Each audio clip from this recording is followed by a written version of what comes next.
درود تماشابینان عزتمند، نشر نوبتی برنامه انیس کنج تنهایی پیشنهادی شماست. این لحظه ما صحبت داریم با یکی از غالب آزمون جمهوریوی فروغ صبح دانای کتاب است، فضل‌الدین ناصرزاده. درود به شما. درود. شما را با برنامه خوش آمدید میگیم. سلامت باشید. غالبیت دستاورد بزرگ به شما مبارک باشه. رحمت. تشکر زیاد. خب بیایید سر خود را خوبتر معرفی کنید. من ناصرزاده فضل‌الدین، دانشجوی کورس یکی دانشگاه ملی جمهوری تاجیکستان در فاکولته فیلولوژی تاجیک اختصاص زبان ادبیات تحصیل میکنم. آفرین به شما. خب واقعا هم شما از روی نامیناسیون ایجاد نظم در آزمون جمهوریوی فروغ صبح دانای کتاب است اشتراک نمودید و سزاوار جای نمایان گشتید. البته خب بیایید درباره اشعار خویش کمی حرف میزنیم. اشعار من بسیار لیریکی می باشد. من گاه گاه درباره وطن غزل ها نوشتم، درباره مادر. بعد جنبه هاش بسیار است. جنبه اساسی شعر من این عشق لیریکی می باشد. آفرین. خب پس بیایید در آغاز برنامه یک غزل عشقی خود را برای ما قرائت کنید. باور نمی سازی مگر من دوست می دارم تو را، ای دلبر دل بی خبر من دوست می دارم تو را. هر روز بهر دیدنت بر آستانت می روم، بینی مرا من ماحضر من دوست می دارم تو را. چون باغبان می پرورم عشق تو را عین و نهال، بر من اگر ندهی ثمر من دوست می دارم تو را. بی دل برایت این غزل بنویش تا از بر کنی، شاید به تو سازد اثر من دوست می دارم تو را. آفرین. یعنی شما هم با تخلص بدیل بله، با تخلص بدیل شعر میکنم. چرا این تخلص را برای خود گذاشتید؟ معنای بدیل یعنی دل داده. درست است. البته واقعا هم استاد عبدالقادر بدیل تخلص دارن. بدیل. و شما چه سبب شد که شما بدیل موندید؟ سبب همین دل دادگی من بود که من همین تخلص بدیل را انتخاب کردم. یعنی بیشتر عشق ورزیدید؟ بله. سخت دوست داشتید؟ بله. احسن. خب سبب اساسی ایجاد غزل های شما عشق است؟ بله. محبت است؟ بله بله. خب پس واقعا هم عشق در حیات انسان یک حادثه فوق‌العاده است.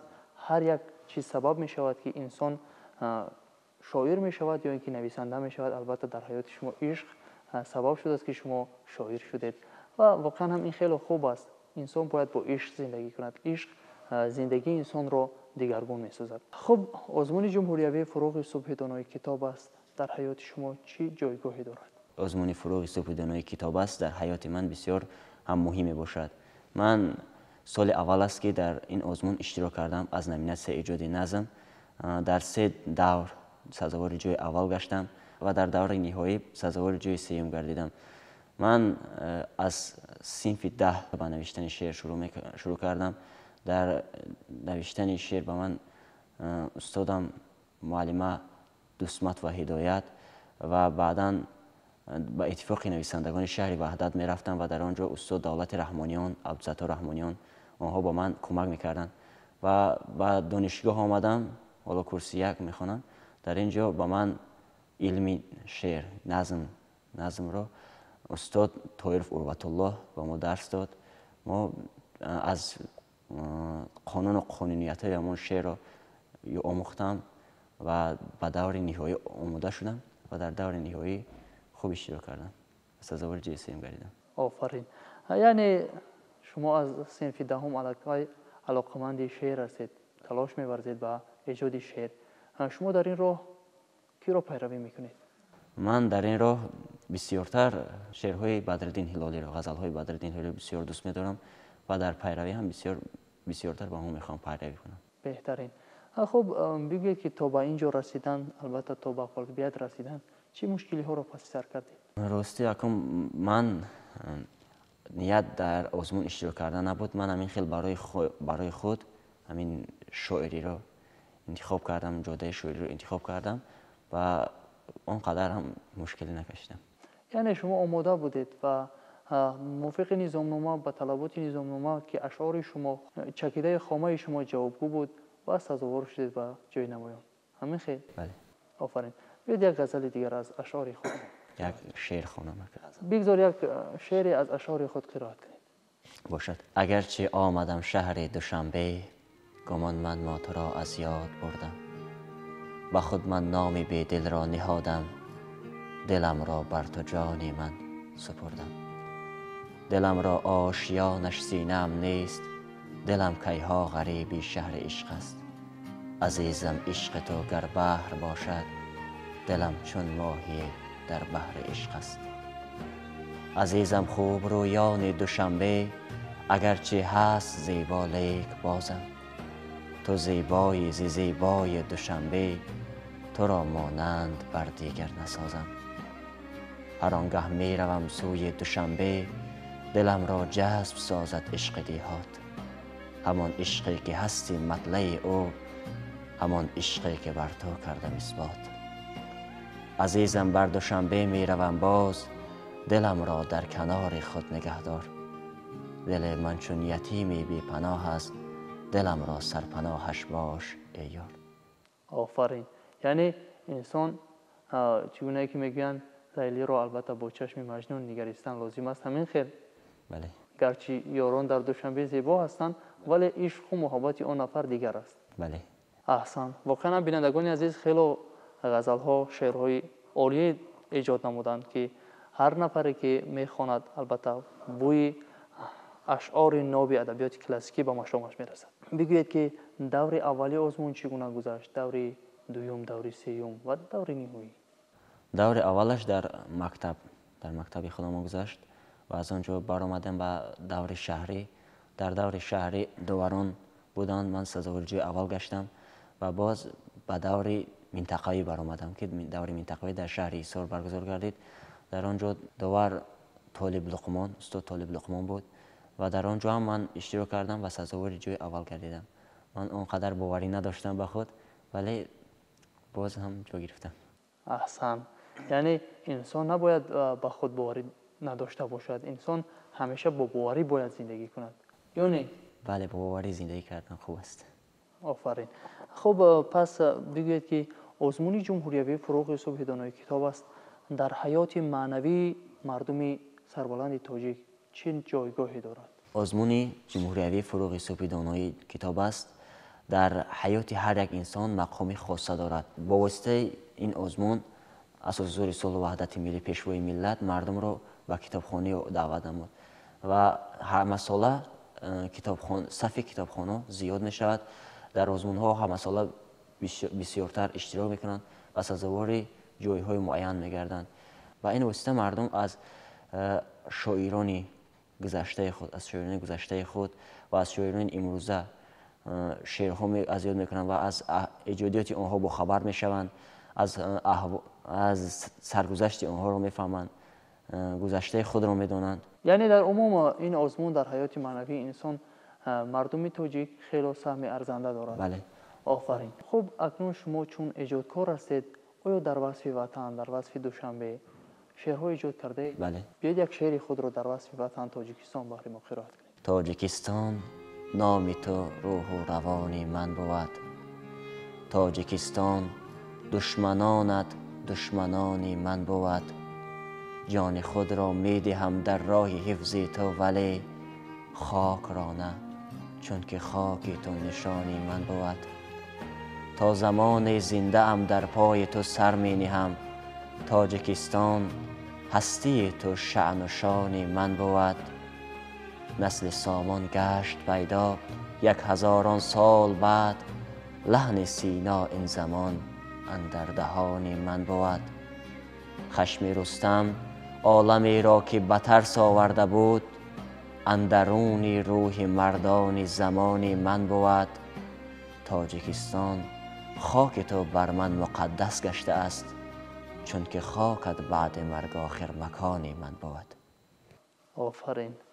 خیلی ایجاد خوب، بهترین شعر در وصف وطن. البته شما بیشتر پیروی به غزل‌های بدرالدین هلالی میکنید.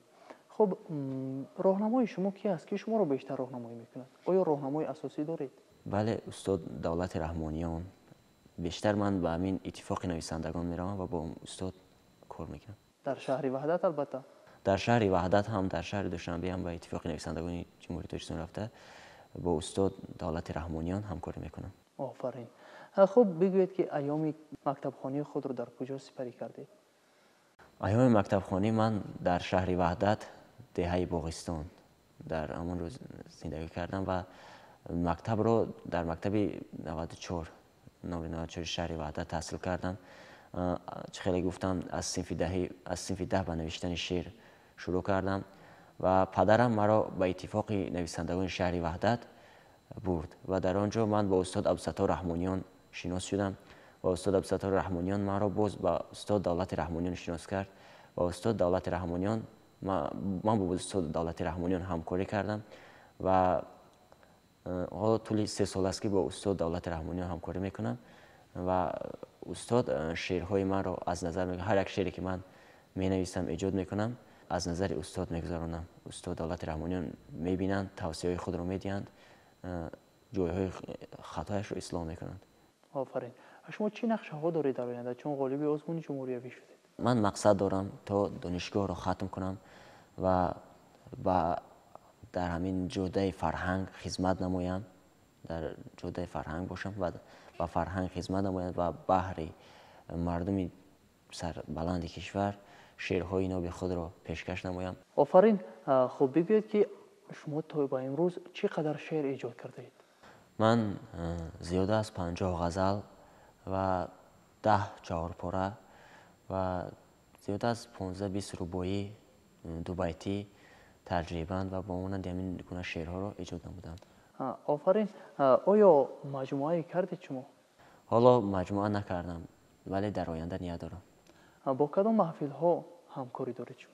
من با محفل همیشه بهار استاد خیراندیش همکاری میکنم، با در محفل هایش اشتراک میکنم. یعنی محفل همیشه بهاری که در کتابخانه ملی دارد؟ بله، با محفل همیشه بهاری استاد خیراندیش همکاری میکنم.